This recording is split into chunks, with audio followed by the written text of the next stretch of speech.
বান্টি এবং মোটু পাতলু বর্তমান সময়ের অন্যতম সেরা দুটি কার্টুন। মোটু পাতলুকে বলা হয় ভারত এবং বাংলাদেশের অন্যতম জনপ্রিয় একটি কার্টুন, অন্যদিকে চিকু বান্টির জনপ্রিয়তাও কম নয়। তো আজকের ভিডিওতে আমরা জনপ্রিয় এই দুই কার্টুনের মধ্যে একটি কম্পারিজন করব এবং দেখব বর্তমানে এই দুই কার্টুনের মধ্যে সবচেয়ে জনপ্রিয় কার্টুন কোনটি। তাই ভিডিওটি অনেক ইন্টারেস্টিং হতে চলেছে, না টেনে একদম শেষ পর্যন্ত দেখুন। আর আপনারা যদি এই দুইটি কার্টুন পছন্দ করে থাকেন তাহলে অবশ্যই চ্যানেলটি সাবস্ক্রাইব করবেন। তো প্রথমে মোটু পাতলু কার্টুন দিয়ে শুরু করা যাক। মোটু পাতলু হচ্ছে ভারতীয় একটি অ্যানিমেটেড কার্টুন। এই কার্টুনটি 2012 সালে প্রথম সম্প্রচার করা হয়। এখনো পর্যন্ত এই কার্টুনটি 14টি সিজন বের হয়েছে।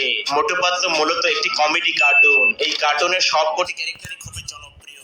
আর মূলত এই কার্টুনটি ভারতীয় উপমহাদেশে বেশ জনপ্রিয়। আর এত জনপ্রিয় হওয়ার কারণে এই কার্টুনটি বিভিন্ন ভাষাতে সম্প্রচার করা হয়। আর বাংলা ভাষায় হওয়ার কারণে এই কার্টুনটিকে বর্তমানে বাংলাদেশের সবচেয়ে সেরা কার্টুনও বলা হয়। অন্যদিকে চিকু বান্টি কার্টুনটিও কম জনপ্রিয় নয়। চিকু বান্টি কার্টুনটিও ভারতীয় একটি অ্যানিমেটেড কার্টুন। এই কার্টুনটি 2021 সালে প্রথম সম্প্রচার করা হয়। চিকু বান্টি কার্টুনে মূলত দুই ভাইয়ের মজার সব কাণ্ড দেখানো হয়। এখনো পর্যন্ত এই কার্টুনই একটি সিজনে চলমান রয়েছে। চিকু বান্টি কার্টুনটি এতটাই জনপ্রিয় যার কারণে এটিও বিভিন্ন ভাষাতে সম্প্রচার করা হয়। আর বাংলা ভাষায় হওয়ার কারণে এটি বাংলাদেশেও বেশ জনপ্রিয় হয়েছে। বন্ধুরা, এবার যদি এই দুইটি কার্টুনের জনপ্রিয়তার কম্পারিজন করা যায় তাহলে এইখানে মোটু পাতলু অনেক এগিয়ে থাকবে, কারণ মোটু পাতলু প্রায় 12 বছর ধরে চলছে। আর এই কার্টুনটি এত বছর ধরে চলার কারণে দর্শক মহলে এটির আলাদা চাহিদা রয়েছে।